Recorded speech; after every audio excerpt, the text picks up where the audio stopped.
Welcome to the Book Party Podcast. Join us as we journey into the world of books with Michael T. Prepare to be captivated by engaging interviews, insightful discussions, and fascinating stories. You'll discover new adventures and gain insight into the creative process of the authors themselves as they share their struggles and accomplishments. Now let's hear from Michael T. This is Michael T. Welcome, dear listeners, to another exciting episode of the Book Party Podcast. Today we have a real treat in store for you.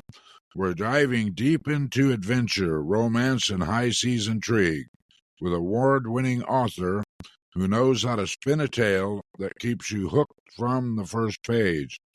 Our guest today is none other than D.V. Stone, a remarkable author known for her ability to craft stories that captivate readers of all genres. She is a true wordsmith who takes us on journeys of friendship, family, and overcoming obstacles, all wrapped up with humor. But that's not all. Dear listeners, D.V. Stone is a prolific writer and a curator of literary insights. Through her blog, Around the Fire, she introduces us to seasoned authors and rising stars, providing an intimate peek into their lives and literary creations.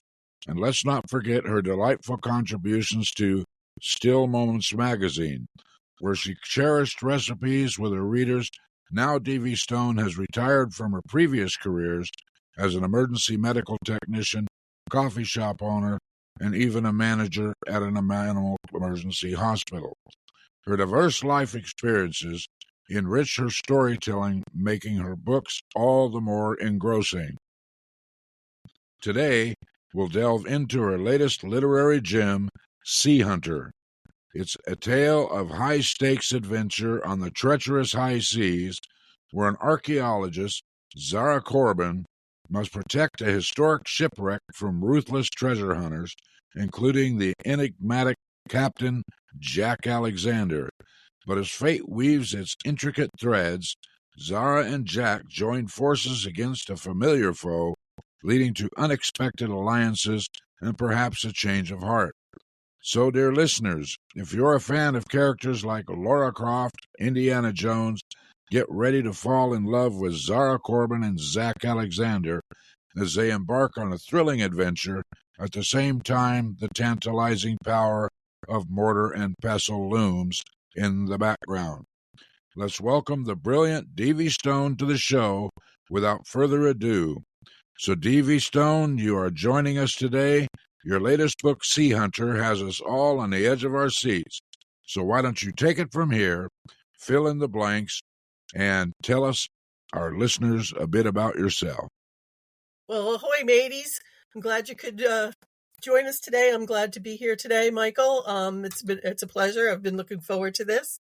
So Sea Hunter is my latest, actually it's an action adventure novel, historical, which is a new genre for me. I'm usually comfortable in fantasy, contemporary romantic suspense, and even mid-grade novels. But Sea Hunter captured my heart, and I hope to capture readers' hearts with it. Well, on your publishing journey, because this isn't your first book, on your publishing journey, did you ever go the self-publishing route, or has it been find the agent and agency route, or some kind of path in between, like a hybrid publisher or anything like that? How's your publishing route been taken? It is both. I do both. I'm split almost equally between self-publishing books as well as I'm a contracted author for the Wild Rose Press. Wild Rose Press has my romantic suspense books, also some light fantasy novellas, and then my fantasy books and Sea Hunter are independent endeavors. So I'd like putting my eggs in different baskets, and I find that works for me. Well, that's good, because what I've been finding in interviewing authors is a lot of them are getting away from the traditional publishers and either going to a hybrid publisher or just straight up KDP uploads, mainly because the traditional publishers are taking so long to get a book published. And by the time they're done, they're taking their words away, and the words that they wanted to write aren't theirs anymore. So they're just wanting to go either hybrid so that they can work with them on it, or just straight up build a team off Fiverr, Upwork, something like that, and just, for their editing and formatting and book cover, and just go straight up KDP upload. But, it's all a personal choice and what works for you. And if you have a mix going that works for you, that's fantastic as well. It does work for me. I actually just wrote a blog post myself on my website talking about the benefits of independent versus the benefits of being with an established publishing house. It's a small publishing house. They've been very good with me. They've not changed my words. They leave my voice in the books. I certainly get less royalties than I do as an independent author, but they also foot the whole bill for editing, cover art, things like that. And marketing is always on the author. Yeah. The other thing that I've heard is, and this is fairly recently, is that a lot of publishing is starting to go over to audiobooks, because it's not going to be that long from now where audio is going to overtake print. Mm-hmm. Because the lifestyles people are leading today, they're just listening instead of sitting down with a book, like we traditionally used to do. I like sitting down with a book and turning the pages. That's me. I'm old school. I like it that way. I don't like reading it on a screen and that sort of thing. But people are driving, they're doing it. They're walking, they're doing it. Going for a jog, they're doing it. So audiobook seems to be the up-and-coming thing. So are you doing audio as well? I have one audiobook, Rock House Grill. That's one of my, I got the rights to publish the audio back from my publishing house, which doesn't do audio. I've recently become a fan of audiobooks myself, listening to them when I'm driving and traveling. I haven't, when it comes down to when you're independent and paying for everything, it's certainly budget concerns. I got a very nice, a very great, she's actually a stage actress out of New York, but it costs money to do that. And to reap the returns on that hasn't quite been there. I'm a fan of ebooks. I probably have well over 1,000 titles just in my phone alone that I read the ebooks. My husband's like you, though. He likes his hardback books. He likes his paperbacks, his solid books. So, but everybody's got their own thing, and then a lot of us are just a mix of all of them, from audio to hardcovers. I always carry hardcovers with me when I go camping, because you never know when you're going to not have a connection to be able to get your books out of your Kindle or e-reader. Yeah. Well, I have my copy of Sea Hunter, so I sit down with that like a traditional sit down in a recliner to read it. So anyway, take us to a point of what you would consider, and talking in the Sea Hunter realm here, your worst author moment in writing that book. Oh, Sea Hunter was it was such a pleasure to write it. It's a collaboration with six other authors. We wrote a series.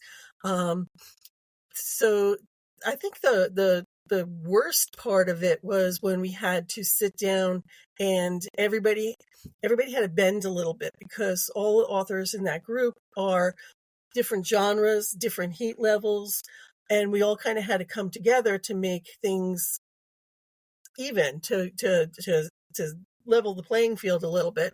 I tend to write on the sweeter side, cleaner side, closed door, no open page sex, and some of them are really writing the steamy things. So having to make some adjustments to that, and to work as a collaborator with a large project, that was probably the hardest thing. And sometimes just saying, okay, let me just sit back, and I still have to be who I have to be, and you guys have to be who you have to be. But we ended up making it all work out. Okay, well, let's flip the coin a little bit and go to what I call an epiphany moment. Some people call it aha moment and other things. But when you're doing anything except the actual writing of your book, you could be driving, you can be cooking, you can be, waking up in the middle of the night, and all of a sudden this bright light goes off, this bang, and you think of something, and I've got to write it down. I've got to get my pen and paper, write it down right now, because if I don't, it's going to fade. So you have moments like that? I do. I have, believe it or not, I have 8 books that are in the work in progress place. I have all the books that I have done, but I keep a folder, and I keep a notebook of ideas that come, because you never know when they're going to come. It could be a sound, it could be a picture, it could be a song. A lot of song lyrics come to, I'll be listening to them like, that would make an amazing book. So I always keep a piece of paper and a pen, or I'll call my cell phone and leave myself a message, because you don't want to lose those ideas when they come to you. Suddenly you're just like, wow, I got to get that on paper. So, yeah, they do happen. When, especially when someone says to you, now, in one of my other books, there's a character, and everybody wants that character to have his own story. Unfortunately, he hasn't told me his story yet, so I'm still they're still hanging for that. So it goes, you have to work with the muse, and you never know when the muse is going to hit. I don't wake up with ideas in the middle of the night, but I'll be driving somewhere, and I'll have those aha moments where I'll see something, or I'll look. Another thing that kind of comes to me and gives me inspiration, I love portraiture. When I go to museums, I love going to the portrait galleries, and I love looking into the eyes of the people portrayed in those portraits. And sometimes those eyes can just tell an amazing story. Yeah, I don't know how you would work on multiple books like that at the same time. I have a hard time doing one, you know? What happens to me is when I'll get stuck. And when I get stuck, I don't want to go into a place where I can't write. They talk about the writer's block. So what I'll do is I'll switch to a different story, and I'll start working on that for a while until it goes back. I actually have I keep these notebooks. And each story has a notebook. This is what you remember the composition books that you had as a kid in school?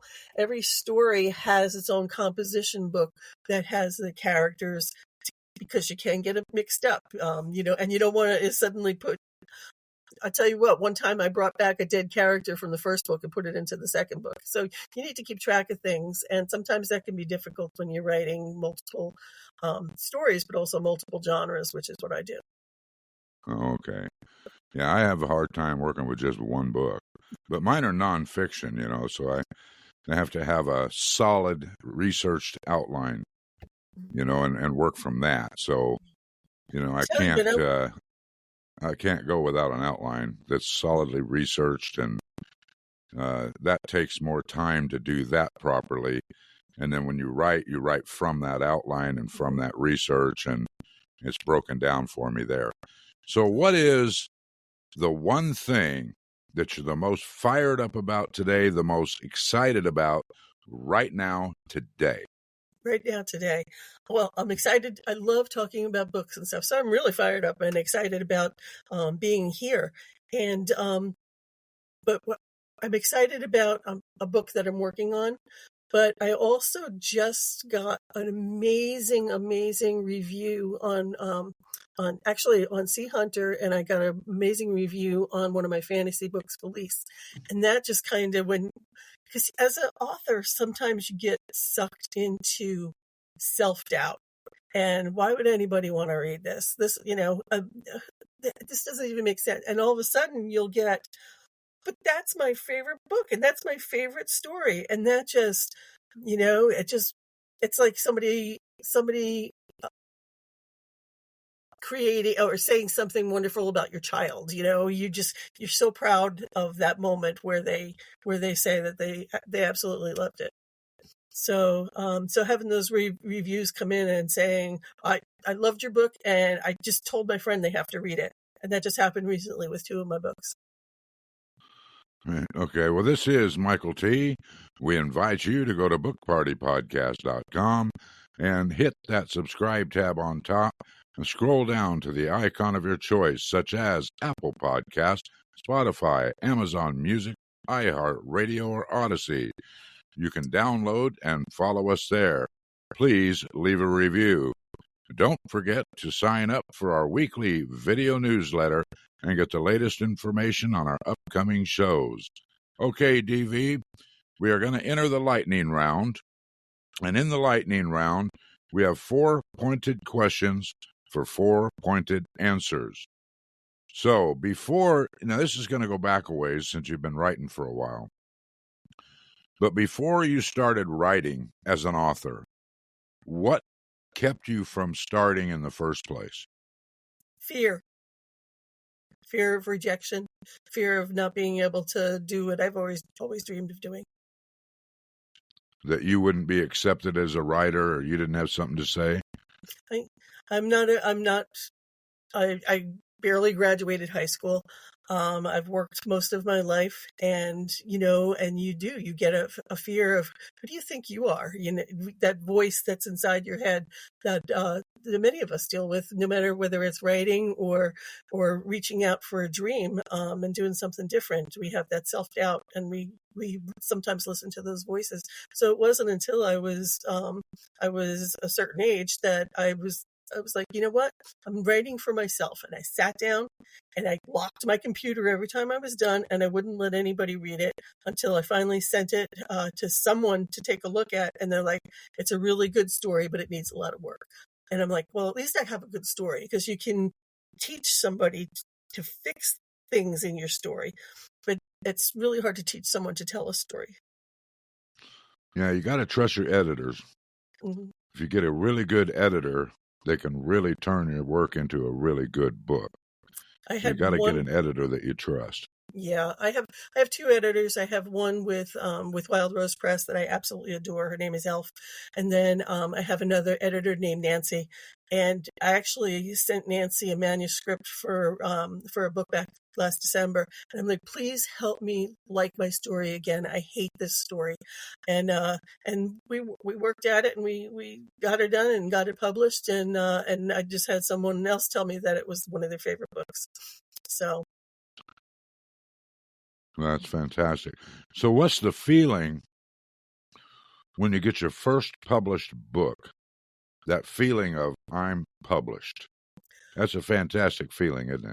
It's a fantastic feeling. I cried.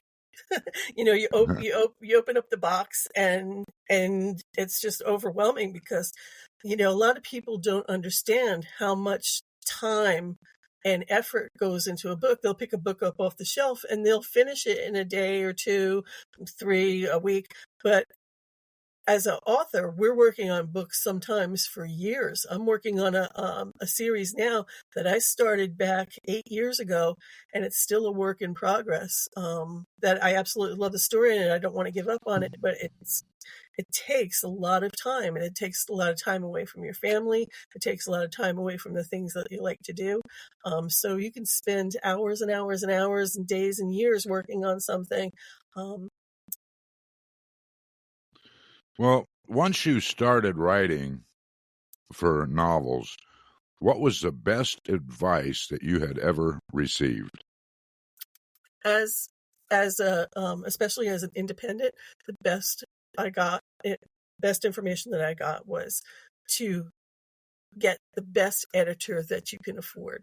Even when you go with a publishing company, if your book is poorly written, and they can't get past the first couple of pages, then they're not going to sign you into a contract. So a lot of times, even before your book goes to an editor, or if you're an independent, it has to be professionally edited and by someone more than you, because our brains fill in what we're reading on the page, so we tend to skip over a lot of things.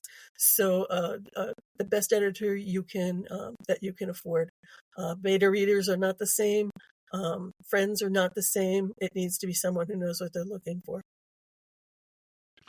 Okay. Well, when you're writing, share with our listeners a personal habit that contributes to your success.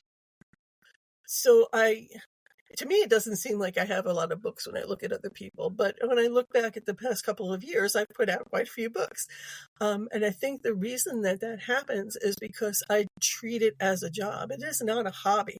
I get up in the morning, I have my cup of coffee, I get dressed just like I'm going to the office or to work, and I go into the room that I'm speaking in now, which is a combination of my office and library. And I sit down at my desk and I treat it as this is my job. My job is to write these books and to tell these stories. And I may take a day off here and there, but I write almost every single day, even whether I'm sick, whether I'm not sick. I take my computer with me when we go traveling, and every day, almost without fail, I sit down and write. And that's a habit that you need to get into, and you have to treat it like what it is, which is this is a career for me. This is my second, third, fourth, fifth career. Well, could you share one internet resource that you use when you write? Okay, so this is really simple. Sometimes you know what you want to say, but you can't think of the word for it. So there's something called the reverse dictionary, and it's reversedictionary.org. And you plug in the description of what you're looking for, and it gives you a list of words that fill that description. You're like, oh, that's the word I was looking for. So when you have something on the tip of your tongue, but you can't get it out, reverse dictionary gives it to you. So I found that, and I use that quite often. Okay. So, DV, we are going to enter into the grand finale. And what I'd like you to do is tell our listeners about your book. Okay. Sea Hunter. Sea Hunter is an action-adventure post-World War II historical paranormal ghost story. So how about getting enough tropes into that? So it is part of a 7-book series about a mortar and pestle that travels through time. And Sea Hunter falls into the middle of this lineup of books. And I've gone from Maine to Cape Cod, visited pirate museums, did tons of research. So that the reality of what I was talking about, because it was an amazing time post World War II of technological leaps forward. It was fun and exciting. I visited a pirate museum. I talked to conservators, so that what I'm writing in the book made a little bit of author license to move things around and advance stuff. But it's a story that was rollicking and fun. It's filled with 40s slang, talk. So ahoy squiddies, you anchor clankers. And Zahra, she's just she's a strong person. She has a forceful personality. She wants to take care of the people that are under her students, because she's a college professor. And Jack Alexander is he's almost like a good old boy. He's out, he's got his boat, and he's out and he's doing what he wants to do. And these two have to come together to protect a part of antiquity, which is the pirate ship that went down. And it's just fun and laugh out loud, but also poignant in many places. Well, it sounds like an absolutely fantastic book, and I'm going to be sitting down with it here very shortly. So, DV, my husband says it reads to him very similar to Clive Cussler with his sea adventures. Yeah. DV, we thank you so much for being here with us today, opening up to us, and I'm sure our listeners appreciate this too. D.V. Stone's new book, Sea Hunter, is available on Amazon. Again, this is Michael T. To all our listeners, I would invite you to go to bookpartypodcast.com, hit that subscribe tab on top, scroll down to the icon of your choice where you can find us on one of your favorite platforms, such as Apple Podcasts, Spotify, Amazon Music, iHeartRadio, or Odyssey, where you can download and follow us there. Please leave a review. Don't forget to sign up for our weekly video newsletter and get the latest information on our upcoming shows. So until next time, keep reading, learning, and discovering the world through the pages of a good book. Book Party Podcast is owned and powered by MTM Legacy Publishing, LLC. This is Michael T. signing off. You must not miss our next episode as we delve into a world of inspiration, entertainment, and thought-provoking insights. Join Michael T. on the next Book Party Podcast and experience a new adventure, a new story, and a complete immersion into the world of Pages Unveiled, Chronicles of the Writing Journey.